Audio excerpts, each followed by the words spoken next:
Everyone, myself Nirupam and I welcome all of you to Saurabh's classes. And I hope you are having a nice time. So today I will be discussing about deriving the equilibrium consumption, the optimal consumption consumer choice given the utility function and the budget constraint using the Lagrangian method. So when we are talking about the maximization of the consumption, consumer's choice, we basically mean that we are trying to, mathematically speaking, we are trying to maximize the utility function, which is the mathematical representation of the consumer preferences, consisting of the different rules, that is x1, x2 to xj, where I is equal to 1, 2 to j, subject to the feasible set constant of the budget constant, which is p1 x1 plus p2 x2 plus pj xj less than equal to m, or summation pi xi I equal to 1 to j less than equal to m. So this is what we try to maximize, that is our utility subject to the budget constraint. Now, given the consumer preferences, given the assumptions which are made of the consumer preferences, we can say, and the assumptions which we have for the feasible set, then the solution for the consumer's optimization problem will always be unique solution. So there will be no non-local optimum. Then it will, whatever optimum or unique solution which you are deriving will always be a global optimum or a global optimum. Okay. Now, what is happening is this. So we know we are now making assumptions. So when we know that that at least one of these goods, that is among the goods among the goods 1, 2 or j, at least one of the goods has a positive utility, that is u of I is greater than 0, then we know that it will make more sense for the consumer to end up spending all his income on at least this good rather than saving. So when this happens, then we can write this budget constraint or the feasible set constraint as an equality constraint, that is m minus p1 x1 plus p2 x2 equal to 0. So then we will be writing this constraint as an equality constraint.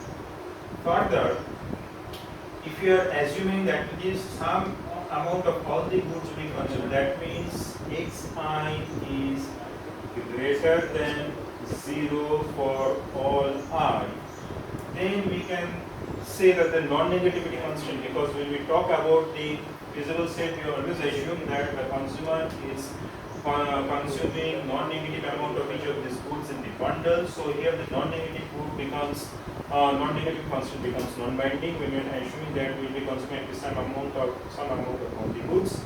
So in such a situation, then we can use the Lagrangian method to set up the the optimization problem. So how we can use the Lagrangian method? So we can use the Lagrangian method to set up the optimization problem as follows. That is u of x1 function which is x1 x2 xj plus lambda m minus p1 x1 minus p2 x2 minus pj xj. So where lambda is nothing but the Lagrangian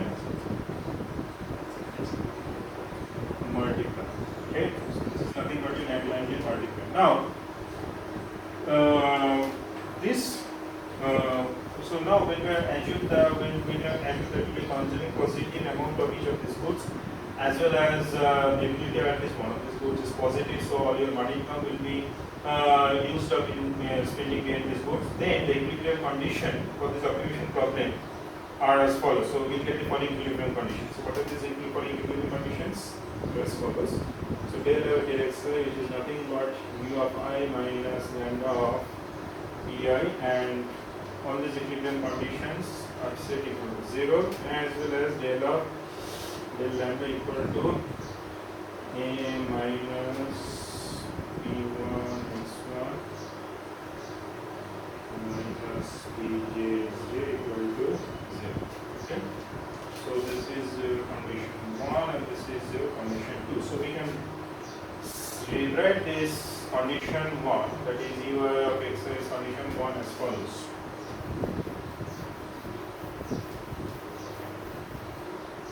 That is ui equal to lambda pi. So this is the equilibrium condition. Now, if we consider two goods, that is I equal to 1 to 2, then we will have these two following equilibrium conditions, that is here lambda p2, lambda p1, u2 of lambda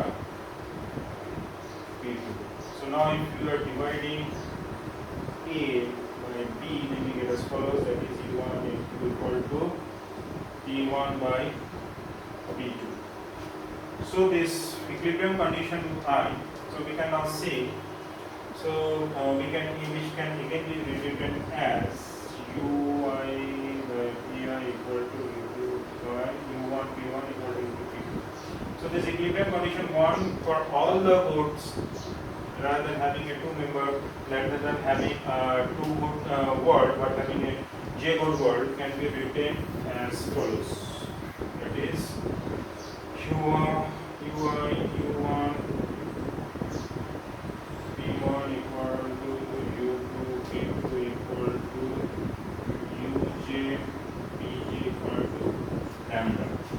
So what is this lambda? So lambda is nothing, it represents the marginal change in the value of the objective function given the marginal change in the constraint function. So here the objective function is nothing but the utility function and the constant is nothing but a budget constraint. So lambda essentially here means what is the change in utility given and change in your income.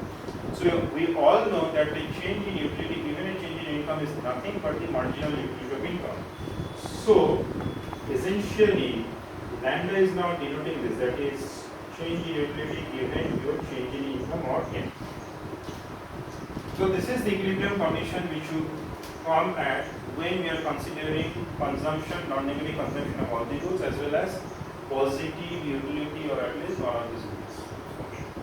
Now if you relax this assumption that we are consuming positive amount of all these goods rather and restrict ourselves to the assumption that we will always be consuming non-negative. So non-negative here means that we will be consuming that xi should be equal to less than 0. So here we cannot consider a situation where xi is always greater than 0, but here we are considering a situation where xi is greater than or equal to 0. So when we make such an assumption, then the equilibrium conditions using the Lagrangian method, I mean the Lagrangian function which have set up using the Lagrangian method can then now be written as follows. That is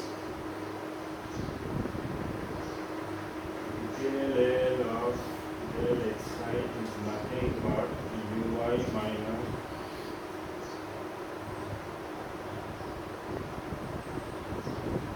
okay. So this should be less than 0, less than equal to 0. Xi star should always be greater than equal to 0, and hence xi star ui minus lambda xi star should be equal to 0, apart from the other equilibrium condition which is del L del lambda equal to m minus summation over pi xi equal to 0. So now if we look again at the first equilibrium condition, first part of the equilibrium condition, we can write something as follows, that is ui of xi lambda xi star, okay, is, this is actually, sorry, this should be less than equal to 0, or lambda star should be equal to ui of xi star. So here what we are saying is this, that in equilibrium, if the marginal utility of money, that is lambda, is at least as great as it is, if it is greater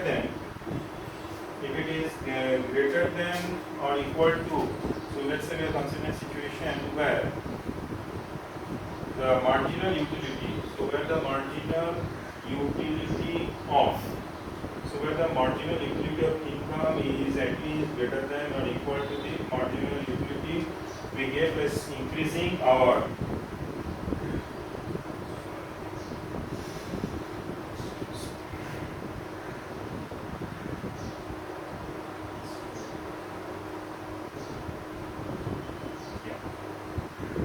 where we are increasing our when we are increasing our expenditure on good I by a unit amount.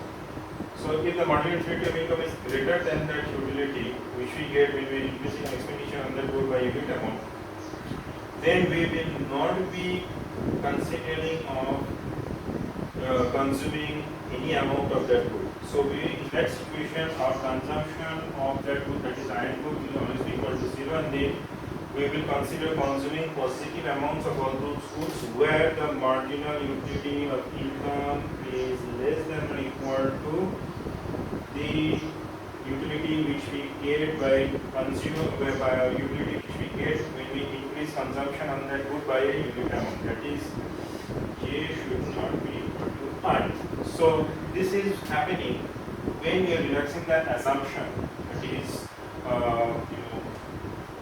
the consumption will be in a non-negative domain. That means xi should be greater than or equal to 0, and xi is not always greater than 0, but it is greater than or equal to 0. So it may happen that we may end up consuming 0 amount of one good, and when that happens, it happens when the marginal utility of income is greater than or equal to the marginal utility which we get on a good I when we are increasing expenditure on that good by a unit amount. So we will be consuming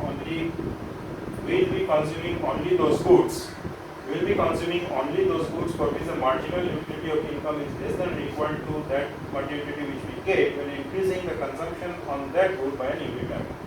So I hope you have now been able to understand about the Lagrangian equilibrium conditions using the Lagrangian method. Under two conditions, where we are consuming positive amount of all the goods, and when we are relaxing the assumption and assuming that we are consuming non-negative amount of each of these goods, and under such a situation it may happen that we may end up consuming 0 amount of at least one good. So thank you for listening to this lecture, and I hope you have enjoyed it. Thank you once again.